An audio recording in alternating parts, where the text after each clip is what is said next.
And welcome to the 15th episode of the TechnoBuffalo Show. I'm one of your three hosts for today, Sean Awney. I'm the editor-in-chief of TechnoBuffalo. I'm joined by executive editor of Mobile, Todd Hazelton. Hey, everybody. And executive editor of Gaming, Joey Davidson. What's up, guys? We are missing one host today.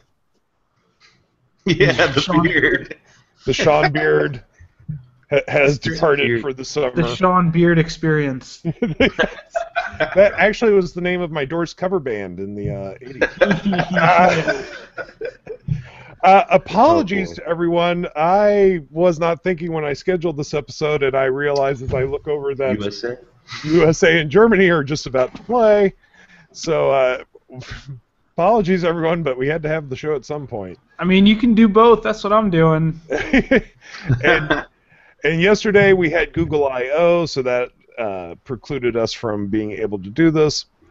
Yep. And that is going to be the majority of the show, and I think we should start off with the biggest story of the day, that Google builds killer robots. And they're hiding in the curtain behind you. Yes, I actually... Joey, I was going to make a sign and I didn't have time that said Google Killer Robots and put it on the sheet. I just spoke to John Rattinger a little bit ago on the phone, and he said the first protester, he really could not hear what they were saying. The second protester, though, just went on and on about Google builds killer robots, where's their morality? Didn't Google, acquire Boston Dynamics forever ago? They did, yeah.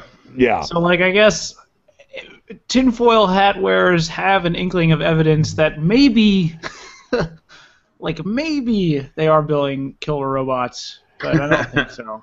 They're probably building robots that can walk on ice really well. Yeah. Here's the thing that gets me. Typical Google. Unless you were press, it costs $900 to get into I/O. Yeah. So these people spent $900 to come in and shout. Well, but didn't they run in from the back or something? That I'm not sure. I don't know either, but that's what it seemed like. John said after the second protester there were security guards in every aisle. Oh, yeah. Oh, I bet.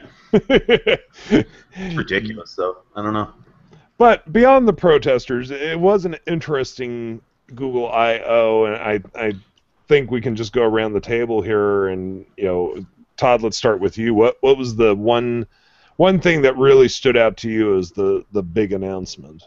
Well, and you may as well tick this off from Sachin Bahal, because he asked, "What's the thing that wowed you most and least?" Yes. All right. Thank you. I will do that. There we go. There you go.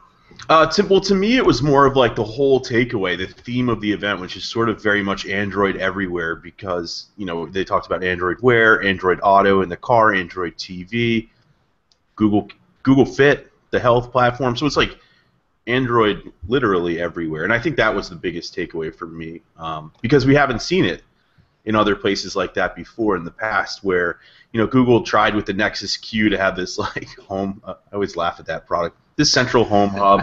Then you have the Chromecast, which they don't run Android, but now this is Android powered stuff. So that's what my big takeaway was. I love the fact that we still have the Nexus Q in the Irvine office. It's just up on a shelf, worship the Q. Yeah. The forgotten Google product. Bowling ball. That thing weighs so much. Yeah. And also, go on. I was just gonna say real quick, Todd. I have to echo your sentiment here. Android everywhere is kind of was a big theme yesterday, and it was something that I almost thought was kind of cool. Just because I am kind of ready for a unified platform across everything. And I was joking with Sean during the show, but Android Kitchen, I could totally see that being reality, 5 years from now. Well, we got a press release yesterday from Whirlpool about they were releasing a new washer and dryer that will talk with a Nest thermostat, and the thermostat will tell it, okay, they're out of the house. You've run your cycle. Maybe you should run another quick cycle to freshen up the clothes. Oh, weird. Whoa. Yeah, and also it will tell the washer and dryer, okay, we're going into a high energy usage hour. Don't run right now. Right. Yeah, that's cool. And so that's what Well, that's just I was saying that's kind of what you were saying, Joey. I think that's where we're going. I think we are going to get for right now. There's going to be a couple competing platforms, but at some point we are going to get one platform where everything is connected. I mean, and just to piggyback off of that even further, it's like, I mean, maybe I'm weird. I don't know if you guys do this, but like I cook a lot, and my kitchen, my thermostat, which was like just because our building is really narrow, like it's tall, it's 3 stories, but it's really narrow. So the only place for the thermostat was like in the kitchen, which is just the worst. You should never put a thermostat in the kitchen because that's the room that fluctuates the most with temperature, right? Mm-hmm. Like if I cook something in the kitchen, like the thermostat's going up. But it'd be really awesome if I had a multi-platform device that told me basically like, hey, right now if it's getting really cold outside, now would be a good time to bake bread, or it's really extremely hot and we're taking a lot of energy to cool the house down. Don't bake right now. You know what I mean? Like that would be awesome. Yeah, that's pretty cool. Well, I think that's a great idea. And when you mentioned Android Kitchen, Joey, I mean, yeah, I kind of chuckled at first, but then I got to think about that'd be damn awesome. Mm-hmm. Yeah, well, you think about Apple's HomeKit, which is sort of the platform to connect all these devices also. So, I mean, whether or not they'll call it a kitchen or not, is one thing. But I really do think that, yeah, I mean, this is all about the connected devices and in every room, even though it sort of starts with the living room, it seems like these days. My hesitation on this is just the sheer fact that none of us are made of money means that this connected lifestyle, like having Android Auto, having the Nest Home stuff, having your phone, having Android Wear, having Google Glass, everything. Mm-hmm. It's such a tall order to have that infiltrate the market all at once. Like, you're basically asking your customers to go buy new watches and new cars and crazy weird-ass glasses all this year. You need to do it this year or else it doesn't work. Yeah. Right. Now, did anyone find it interesting that there was no mention of Google Glass yesterday? Yeah, I did. That's crazy. I think another site called it the big elephant in the room, but it really was. I mean, at previous IOs, they've had people skydive in wearing glass. Like, it's a huge thing. And then not even a peep yesterday. Like, it's kind of strange. Unless glass is going to have its own event soon. The biggest thing about glass yesterday was how many people in the audience were wearing it. Well, the only people going to I/O as fans are probably explorers. Like, yeah, definitely. I would say for me the biggest thing, I definitely the Android Wear demonstration. If it works as well as those demonstrations, wow, Yeah. that was cool. It looked awesome. And now I know we also have a question in here somewhere, and I will find it. But of the 3 Android Wear devices that were shown yesterday, here it is from Nolan. Oh, Nolan, I'm sorry. There's no way I'm going to say that last name correctly. Snoyink. What is your favorite Android Wear device? Which of the 3 impressed you the most? Joey, we'll start with you this time. I mean, it's the Moto 360, and it has nothing to do with the actual tech of the device. It's just the design. I mean, we've talked about it before, Sean, and I know that I've said it on this show before. The big hurdle for me when it comes to a smartwatch and wearable tech is aesthetic attractiveness. I think that the Moto 360 needs a better band. I think the one that they have on that demo unit that John shot a video of, or Jonathan, the almighty Jonathan, shot a video of. Like, I didn't find that attractive, but the shape of the device, the round display, the fact that it looks like a watch, that's what I want. There's a reason why people with Google Glass look so silly, and it's because it does not look like glasses. I do not want something on my wrist that does not look like a watch. I want it to look like a watch. It needs to be a watch. And Moto 360 is and just because I'm a big fan of the circular faces on watches anyway, that's just the one that speaks to me the loudest. Yeah, I agree with you. That's the one I want the most.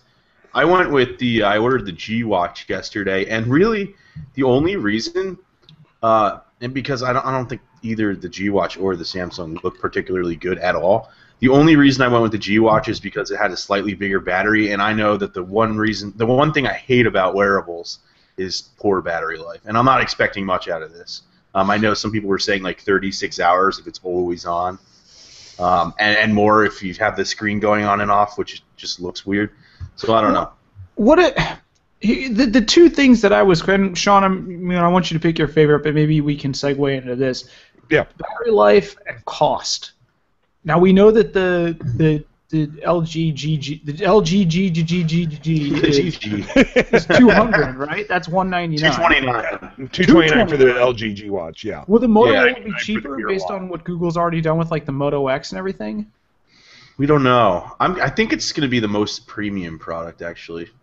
Really? Like, I mean, there's like all the talk of wireless charging and all kinds of fun stuff with that one. So. But Google's, I mean, they've almost gone Amazon recently with their products. The Chromecast, the Moto X, like, ignore the Nexus line, but just the Moto X, the Chromecast, they've just kind of said, like, let's lower the barrier for entry. No, I mean, I hope so. They haven't announced the price, but to me, it just looks like the most premium, just like you're saying, too, with aesthetics. So I'm guessing it's more, but I don't know. It makes me sad. I am not spending $300 for a smartwatch. I'm sorry. I hope it's not 300, but who knows? I would say of the 360, it's gorgeous. It's absolutely gorgeous. I did end up ordering a G Watch yesterday. Like Todd, I went with it due to the battery.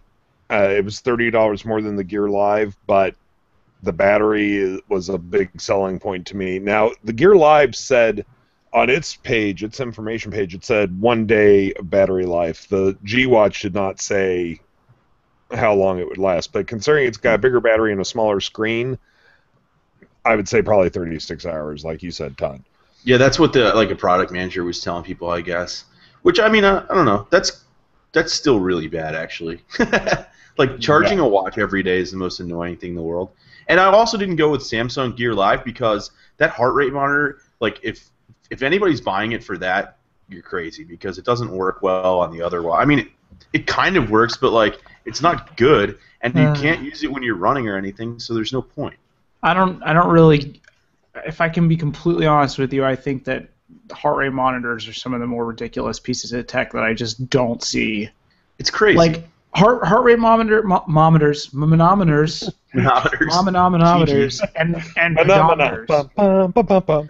Hey, it's Q. Q. Heart rate monitors and pedometers. Pedometers. God, pedometers. Your pedometer's off the charts. Is that a measurement of how many? Don't stop it. Yeah. Stop it. Stop it. Oh, boy. Your pedometer. I just think many they're two pedos. useless pieces of tech. I mean, like, if you're going to go for a run, go for a run. Like, you don't need a heart rate monitor to know that you worked out for 30 minutes. Like, if I go run a 5K and I do it in 29 minutes, I know that I've worked out. You know you're still my alive. heart rate. Like, what does my heart rate have to do with it? It's true. Just keep on laughing about pedometers, Sean. Just keep on laughing. I can't stop. You know, now here's the thing, though. I mean, yesterday what we saw of Android Wear, if those screens are as good as they showed, amazing, absolutely amazing. And I have to wonder how Pebble is still going to fit into everything. I mean, I wear a Pebble. I love my Pebble. But Price? But the price isn't that big of a difference, especially with the Gear Live, and the Pebble Steel is pretty close to the G Watch. Yeah. Thing that Pebble has going for it is battery life, super huge ecosystem of apps already, and I know that Android's going to have tons coming too. And then, you know, a pretty solid fan base, I think. And so people that already have Pebble might be like, you know, it works for me and I don't really want anything else. I don't know how they're going to compete in the future. I mean, I think color is going to be huge and features. But who knows? Maybe, I mean, why? We can't rule out that maybe Pebble would become a partner one day, right? Like, seems like they should. They have a great name. Now, we have a question from a John Q. I'd only pick up a smartwatch if it has really, really good fitness integration, e.g. Fitbit level good. Are there any out there right now? Not yet, But Google did announce Google Fit yesterday, and we think we may have already seen the first leaked images of the first Google Fit watch. And Google announced that they're opening up the SDK for Android Wear for everyone too. So it's going to be limited by whatever third-party developers put out there. If Google makes a first-party like run tracking, like Runkeeper or Runtastic, although Runtastic's gotten awful. If they make something like that, like a first-party one for a watch, it'll be game over. I'll be so jammed up. They do that. If they do a run like an exercise tracker and like a calorie counting fitness app, I'll be super psyched. But who knows? I mean, what between Apple and Google, like, what are the benefits to their fitness center things anyway? Like, what is it, Health Kit or whatever? Yeah, well, Health Kit. Go ahead and take it, Todd. Well, sorry, I think I misunderstood the question because I was also reading an email. Runkeeper is coming to Android Wear. Grace Chang told me about that yesterday, Joe. Hey, it's Grace. Yeah. So that'll be cool. What was the question though? Was it Apple? What are my perks for Google and Apple's like proprietary first-party health apps, their health systems? Well, we haven't. All we've seen with Apple's is Health Kit and Health. What's it? It's not Health Book. What they end up calling it, I forget. In iOS 8, and so, but that's not really like active yet. It's not doing anything. So we're kind of waiting to see what's going to be used to populate it. But we already there already are third-party health products that work with iOS, so that'll be tapped in there too. Then with Google, I don't know yet. That's what we're going to see with Google Fit. So really, it's like it's the starting days of this all right now. Like we don't really know which one's going to come out on top or how good they're going to be. I mean, if Google can leverage their third-party support and make a really good fitness center and incorporate all of that into Android Wear, it could be really, really good for fitness stuff. I don't need a heart rate monitor and pedometer. I just don't need that stuff. But just a nice tracker, maybe I could keep my phone in my pocket or whatever, or in an armband unplugged, and that'd be awesome. Yeah, well, phones already have them built in now. I think it was part of the Snapdragon 800 processor, or at least some of the newer Snapdragons, where they do track steps and stuff like that. So like the HTC One M8, Galaxy S5, and a lot of the newer handsets sort of act as pedometers themselves. They're not accurate though, at all. They are not accurate at all. Which brings us back to a series we want to do, I guess next month, Sean, right? Where we're gonna talk about health gadgets and how important it is for them to actually be right, because when they're wrong, there's no point to them at all. Right. And sometimes you end up somewhere you don't want to be. Right. Now, Samsung has this, and it kind of went overlooked by a lot of people. Last month they introduced the SIM band, it was called. It's a platform too, SIM band, SIM band, and it's this watch with like different colored lights and lasers that run through and go through. I guess they shoot through your wrist, and depending on what you're doing, it can actually monitor like blood oxygen levels. I think it could do. I forget. But it had like a bunch of awesome stuff. It was like the most advanced health platform I've seen yet. At what point are we crossing over into like hypochondriac level of fitness awareness here? Like, why do I need to know my blood oxygen levels at all times and my heart rate and my blood pressure? Like, and your pulse arrival time. I'm looking at it now. Real time EKG, all kinds of stuff. And that's a great question. Blood pressure. 2 years ago when we were at CES, I came down with the flu, and I told the rest of the staff, I'm not going to make it to the show floor today. I'm running a temperature of 102.6, and like a year later, Roy finally goes, "How did you know that your temperature was 102.6?" I was like, "I travel with a thermometer." and he goes, "Why?" I was like, "I travel a lot. You get sick on the road. Your temperature kind of helps tell you what's wrong. What's going on, yeah." Yeah, but no, you have an excellent point, though, Joey. I mean, at what point will we all turn into hypochondriacs because we have all these things monitoring us at all times? I mean, sometimes they're incorrect. But the health stuff, it's just like I need a smart watch because I want to be on death watch 24/7. Like, am I dying right You're now? dying. You're dying. I estimate you have 14,893 days left. Yeah, smart, yeah, Joey, your blood oxygen level is pretty low. Your cholesterol is super high. You're going to be dead in 2 months. See Keep now, it up. but for people with like diabetes and stuff, I think it's super cool because. I mean, like my brother has to watch his blood sugar levels like crazy, like all day long, and he has these different. They look like Blackberries, like these other devices to monitor it all the time. And if he could just do it all from a phone and have it accurate and be dead on, or look at his wrist, then that would be pretty cool, I think. I'm not. This is not directed at your brother Todd, so please don't read it that way. No, I'm not. What is with this is getting soapboxy as crap, and I'll step off it quickly. But what is with the state of society if we have to if a big concern for market domination for these companies is monitoring frickin' cholesterol levels? Oh yeah, that's true. The fact that they're even going after that segment of the market says a lot about the state of health here in the world generically. It's just ridiculous that this is like one of the features of these new phones is monitoring how close you are to death because you eat too much.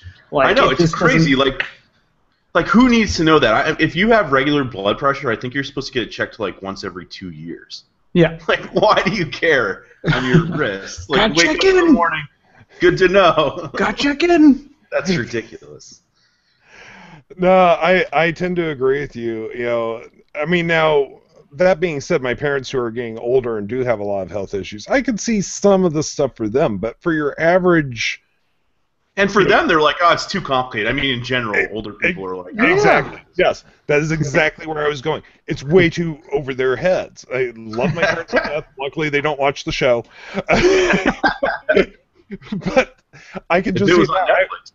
I would. Oh, he's a master of Netflix. I would get 15 calls to John. How does this take my blood pressure again? Do I wrap it around your neck, Dad? Just right there. Press the gauge button. How many pedos do I have? Watch. Is it okay to leave the house? Pedometer off Seriously. the charts. Oh, we John can't Q leave just said, because it's too humid. pedometers are great. It's a natural pedo-bear deterrent. John Q, my pedometer is buzzing. It alerts you to nearby pedo-bears. Oh, man. God. I regret nothing. Oh, this show's gone so off the rails. Yeah. From Vincent Messina. Who wants to watch the World Cup? You've got us talking about pedo-bear. From Vincent Messina. What do you think is a reasonable price for the Moto 360? Yeah. That's a great question because we've been sitting here discussing that. Yeah. What is reasonable? Well, we need the feature set first. Like, if it stands out more from the other products, then yeah. Like, it can't just be round. So I don't know. But watch bands are so Sapphire. cheap. I hope they let us customize, man. I really hope they do. Because if it's like, it's $300 and you get a black rubber watch, I'm going to be like, no. Yeah, right. I have a feeling it's going to come in around $300. Ugh. I have a feeling that's kind of where Is that You reasonable? know what's crazy? That these things have Snapdragon 400 processors in them. I know. More I know, powerful which, than a lot of how long phones. ago was that, like, the top-of-the-line phone processor? Well, it came out in the family when Snapdragon was introduced with like the 200, 400, 800, but I don't know, like, how much more powerful was it than like the S4 Pro, I guess, and all that stuff that was, these are a couple years old. I don't know. Now, did those But come out in the you go to the family phones or in the emerging family? markets. What's that? Did those come out in the family or the family? Family. No, it's like 200, 400, 800 sort of like the family that was introduced. I don't know. Right. No, I mean, it's crazy to me that these things are running Snapdragon 400s. I'm just like... Is $300 reasonable to hit Vincent's... Because I think that's a key point here. What's reasonable? Like, what's I guess reasonable it's- for consumers and what's reasonable for Google for that watch? What I paid yesterday for the G Watch, $229, that was pretty much my upper limit for what I would pay. See, that's too much for me. I'm Yeah, never going to pay $230 for a watch ever. No, and it was a tough call for me. I mean, I flipped back and forth between the G Live and the Gear Live, yeah. Yeah, the Gear Lives, thank you. And the G-Watch, I don't know how many times going, because I Yeah. would have preferred to have paid $200. But What's their? God, I'd love to know a breakdown of how much it's costing them to make that watch. Oh, probably not much. No, it can't. It can't be. Like the screen is Yeah. tiny. A Snapdragon. Those screens are 400 probably like the processor- chips that broke off the manufacturing line for the phones. Like, they're so, Put them in the they're watch so box. tiny. Yeah, put them in the watch box. sir, It's bad. this one's not quite fit right. Watch box. Yeah, exactly. Oh, man. Reasonable you can for me. fit, like- I have a dream price. If they come out and they're like Moto 360 is $150, I will just be like, yes, money, here Yeah. it is. That'd be awesome. It'd be awesome, but I'd say keep dreaming, unfortunately. It'll never happen. That's okay. What is it? We'll just wait wait a year. It'll be $49. $49 at Best No, Buy. yeah, Wood'll have them refurbished. yeah. There you go. Yeah, we have a ton of questions, so let me jump back in here and thank you all for all the questions. Thank you for pouring yourselves away from the World Cup to join us. From that guy with a Mac. Took me a second to figure out what all the letters were there. Do you think the Android L preview will be suitable as a daily driver on a Nexus 5? Todd, that'd be. That's what I'm trying to figure out. I mean, it's not out yet. It's coming today, right? Yeah. We haven't installed it. I hope so. And if it is, I'll probably buy a Nexus 5. Ooh. Because ours is going out there. But I'd love to play with Android L, especially as like it advances, I assume, into the fall. See, I don't see any. I gotta tell you though, iOS 8 has been so bad. I went back to iOS 7 over the weekend because I could not deal with iOS 8. It actually locked me out of my phone. I was sitting in a restaurant and I went to enter in my passcode and it kept telling me I was wrong. And then it was like you have to try again at 5 minutes, 15 minutes, and I was like, that's it. I'm done with this. No, Todd. That's not how you open the phone. But iOS 8 was terrible. So I hope it's not that buggy because, you know. We don't have any questions, and I have a question from Joey Davidson here on the side. What do you guys think about what is it? Material? Yeah. Material? What did they call it? Material design, I think. And actually, When they first came out, can I tell you that when they first came out and they started talking about it and the demo that they showed and the verbiage that they used, I thought they were about to unveil like a screen that dimpled and stuff like that. Am I the only one? So did I. I know. So did I. Yeah. Look at the waving screen. I was like, oh my god, are they going to come out with a tactile What is screen? going here? Yeah. Yeah, and then they were just like, lol. Oh, someone did ask about it. Christopher Miles asked about material design. No, I agree with you, Joey. As soon as I saw that up on the screen, I was like, oh my god, what have they done? And then they just slowly just like troll us and just said, no, Yeah. just kidding. It's shadows. Yeah. It's just fancy for shadows. It seems like I get it. You can develop in another dimension, I guess. I don't know. Whatever that means. What is Christopher Miles' question? Do you think the new material design aesthetic is going to lead to a redesign of Chrome OS or even the Chrome browser? They seem like the odd ones out at this point. I think so. Carry the language over. They'll start in one thing and then they'll move it across all their products. So if this is their new idea for design, this material design, then yeah, I think we'll eventually see it move across all of the products. Right. You know, here's a quick question: Have either of you guys really played with Chrome OS? Yeah, my sister-in-law has a Chromebook. Very much just like the Chrome browser. Yeah, well, I ended up picking up one of the Asus Chrome boxes.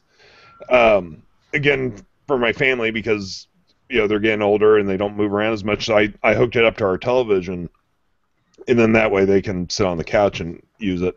Mm-hmm. And it's kind of nice. I really like it. And when they talked yesterday about being able to now use Android apps on it, I was like, oh, that was cool. This just got way more interesting. I got to tell you that if it wasn't for the fact that it's missing video editing software and like recording it software for podcasts and like doing gaming videos for me, like I would be on the Chrome, like the Chromebook train, just because going to conventions, I really hate lugging around my MacBook. Like it's I just don't want to. I'd rather have just something that just gets me to TechnoBuffalo's back end and lets me write whatever I want and then get out, and then that would be awesome. But that's what I want too, more of just like this simple, super simple, and that's what that is. I know. I wish it had video editing. That's like the one thing that holds me back too. Same Sickles, brother. And the battery life seems great on them, right? So, yeah, and it's a gorgeous, simple design too. I mean, it's and the price is right for the Samsung ones. What is it, like $400 for like a decent? Yeah, it's crazy. Yeah. No, I mean, if you're somebody that isn't in like our field and you have to do a lot of video editing and photo editing and all that, if you're just like an email web surfer, go for a Chromebook. Yeah, my sister-in-law has one, loves it. So yeah, I mean, for your average internet user, knock yourselves out. It's great. Call it the Reddit machine, and then that would be that. Yeah, there you go. From Eric Bromand, what are your thoughts on the new look of Android L, and any ideas what the L will stand for? As for what it will stand for, the prevailing thought right now is lollipop. Mm-hmm. Yeah. But so yeah, did we go out and buy lollipops yesterday? Did you notice, Todd, that the home button and the return button and all that were redesigned? Yeah. You mean like into rounded PlayStation logos? Yeah. I kind of. That's exactly what it looks like. Yeah, it looked a lot like PlayStation. Yeah. I mean, we really didn't get to see that much of it, and we'll know more once we can update our Nexus 5 today. And I'm debating updating my Nexus 7. I haven't decided yet.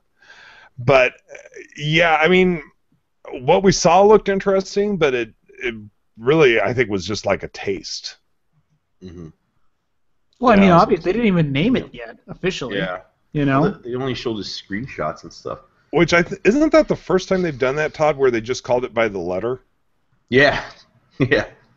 They had a lot of crap going on yesterday. What did the thing run? 2 hours, 45 minutes? Oh, yeah, it was insane. Ridiculous. Well, and it was packed to the brim there was really very little filler, and I'm wondering, is this just a case where they didn't have the time to literally announce everything, so they kind of had to pick and choose?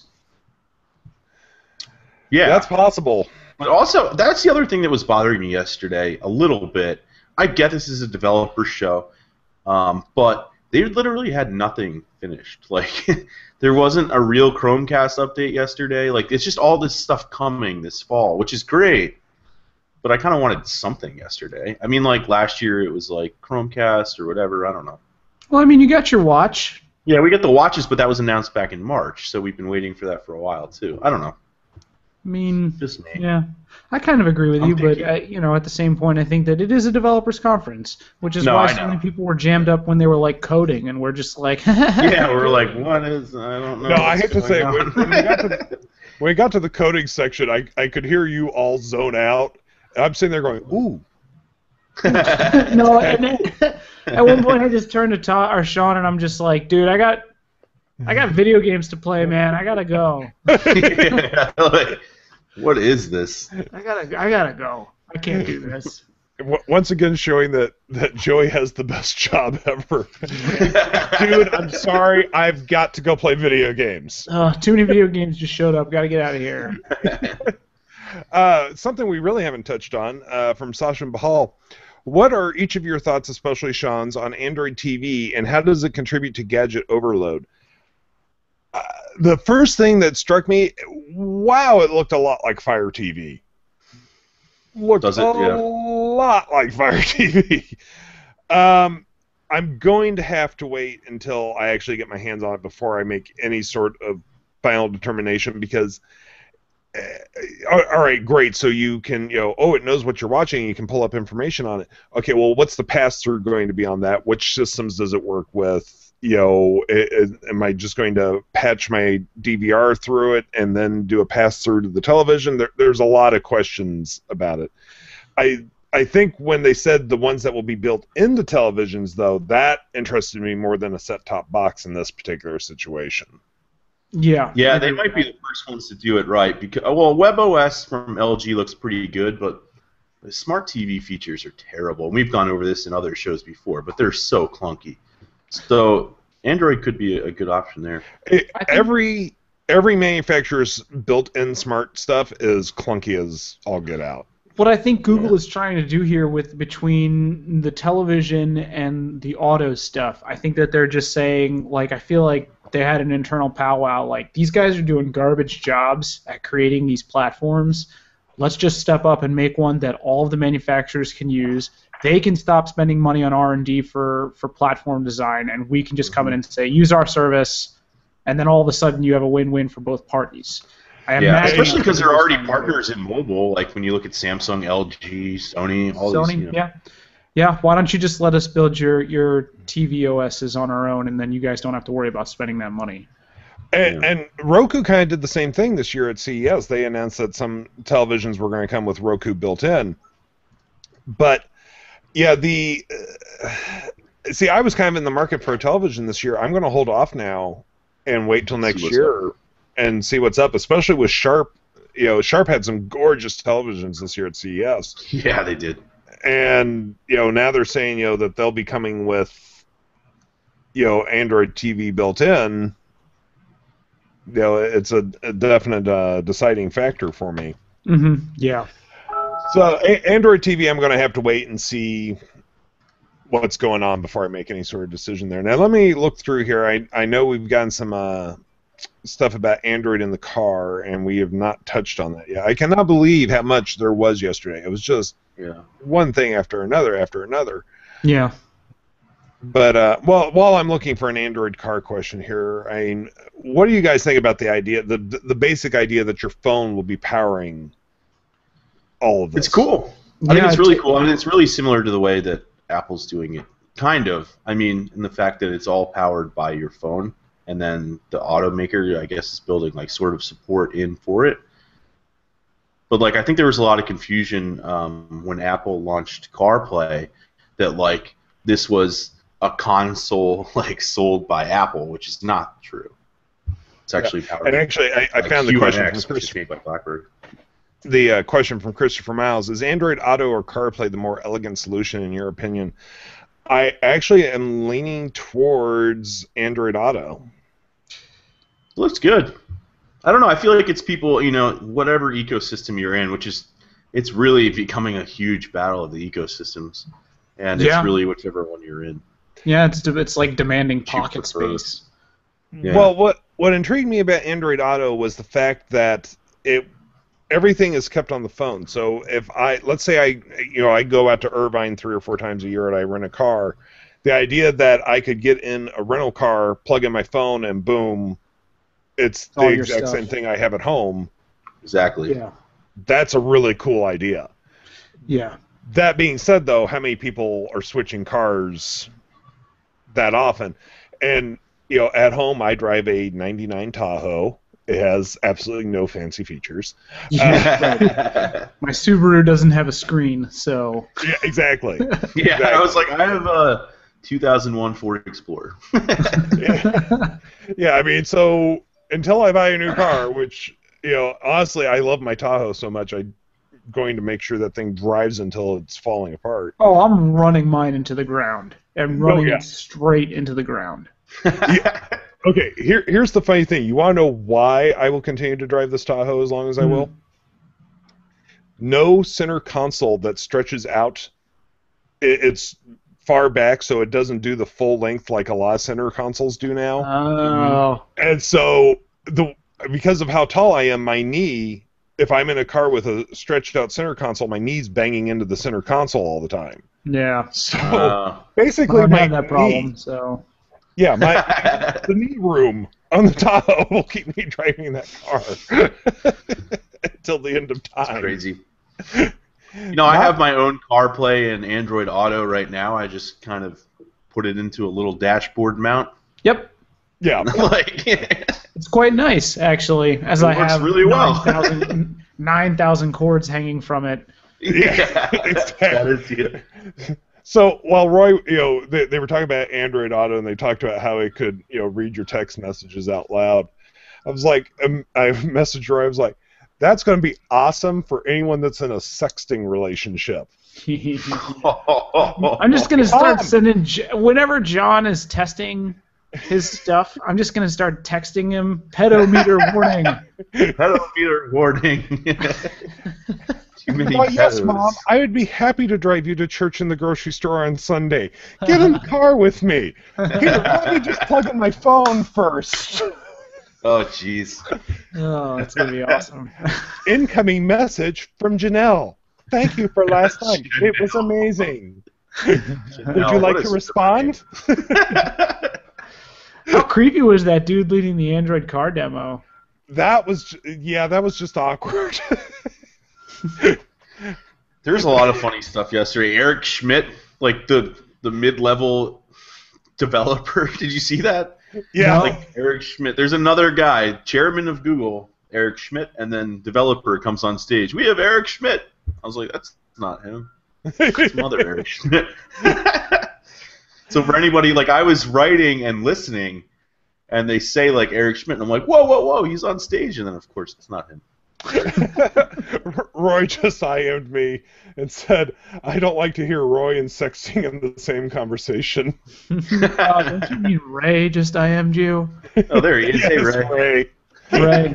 Sorry, up, Ray. We won't mention you and sexting in the same conversation again. Ray Che. Oh, my. Let's see here. From Nolan's... I'll let you say his last name, Joey. What? Nolan Snoyek. Thank you. Do you think manufacturers will ruin the new interface introduced with Android L when they add a custom skin? Yes. Yup. Absolutely. Have you met Samsung? It's part of the reason why I've been so jazzed about this Moto X, Todd. Yeah, because they Like, didn't it's just- do much. It's like, look, it's a phone. Enjoy. Yep. Exactly. All they did was add awesome features on top of Nexus. Of KitKat. Yep. Well, and that's a lot of the reason, it takes so long to get an update to a lot of these phones is because they got to run it through the skin, and then they got to, do the testing with the carriers and all that. Mm-hmm. Hats off to HTC. I mean, the fact that yesterday they announced that 90 days after L comes out, you will have it. Yeah, on the that was M7 awesome. and M8. Awesome. Now, in Joey's case with the Moto X, you'll probably have it within a couple days. Yep. Yeah, seriously, sometimes ahead of the Nexus, which is awesome. Yeah. That's what happened with KitKat. So, but as to Nolan's question, they're totally going to ruin the new design. That's what the OEMs do. Mm-hmm. So good at it too. I wonder if anyone at Samsung has on their business card ruiner of Android design. Yeah. It's crazy. We make Jelly Bean jelly bad. Oh my. Here's an interesting question from Nathan Gullers. Man, guys, I'm sorry. I am horrible with pronounce. I have the last name Ani, and I feel horrible for Just what say I do. Nathan G. Nathan G. Any chance you guys will make a video on how to install Android L developer version for us newbies who just want to check it out? Hadn't really discussed that, but that might be a possibility. Do it. Stay tuned. Do it, Todd. I gotta do it. I gotta send this Nexus out to California. Yeah, hold up. I got it. I'll just go ahead and do it. Hey, who knows though? There's a rumor right now we're covering that there might be a yellow Nexus 5. So if that happens, maybe that's and then I'll do a video. Wait. If there's a yellow Nexus 5, Todd's I'm surprised Todd hasn't lined up yet. I always say this though because when the red one came out, I was like, "Oh, I need that." I never bought it. Another question from Nolan. Do you think Android TV will be more successful than Google TV and Chromecast? Has to be more successful than Google TV. More successful than Google TV. I think I could build a more successful. Yeah, Sean TV. Sean TV coming soon. Google Cardboard's already more successful. Google Cardboard. I loved when you linked that to me, bud. I was just like, What's that? I still don't get it. It's just like it's like one of those Quick crappy it's a joke. Yeah, I know. it was a Like, total what's joke. the point? I know. I was just like, what? I love it. I wish it took 45 minutes of their press conference yesterday. It was just Google execs folding cardboard on the stage. I know. Yeah. How much does that cost? Like 6,000. When I used to have my comic these book things. store, of course, we sold comic boxes. It was amazing to me how many customers would end up coming back like an hour after they buy it going, do you know how to assemble this? Really? They're not Yeah. hard. It would take me, I was like, boom, boom, boom, boom, here. Just get out of my shop.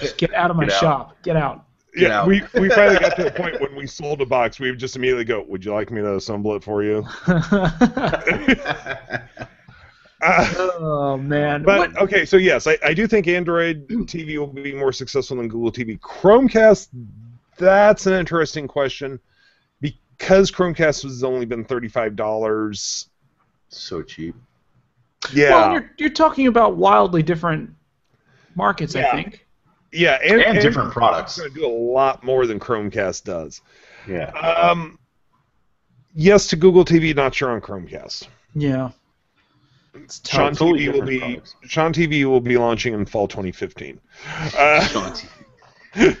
Q, no, I'm just scrolling through, and Q must have referenced the health stuff as we were talking to it, and he said, you don't necessarily need to know blood pressure, etc., but I bet Google would love to have access to that info. Yeah, which is exactly right. It's so true. Because, okay, We so noticed you're dying. Can we recommend these documents? there's a joke I want to say so bad right now, but this is a family-friendly show. But yeah, I mean, that's actually somewhat of an interesting question. So let's say that the Android Wear notices your blood pressure's high. You jump on your phone, you see an ad for blood pressure medication. Totally true. Your erection has clearly lasted longer than 4 hours. Please contact these physicians. Pedometer. It's off the charts. Oh, man. You're entering a school zone with your pedometer. I think that's going to be the end of the show. Yeah, that was... We lost Joey. What? Location awareness. Oh, God. The 15th episode of the TechnoBuffalo show where John finally pulls the plug on us. Yeah. Oh, man. I don't even know how to end this now. That was rough. We can go back to the totalitarian robots. Yeah. Yeah. Totalitarian. I for Totalitarian. one, welcome our new Google killer robot overlords. Right. I won't pay $900 to protest them, I can tell you that much. Yeah. I won't even pay $200 for a watch. Be serious. Well, as always, thank you for joining us on the TechnoBuffalo show. You can subscribe to us on iTunes, which we do appreciate if you rate and review the show. You can also subscribe via RSS feed. You can find us on the Stitcher app. You can subscribe on Pocket Cast. Anywhere there's podcasts, you can find the TechnoBuffalo show. And you can relive the greatness of the pedometer. I'm Sean Ani. I'm the editor-in-chief of TechnoBuffalo. I've been joined by executive editor of gaming, Joey Davidson. See you guys. Executive editor of Mole, Todd Hazelton. Bye, everybody. We'll see you back here next week on Wednesday. There are no events on Wednesday next week, so we can return to our regular time. Until then, take it easy, everyone. Thank you for joining us. Bye-bye.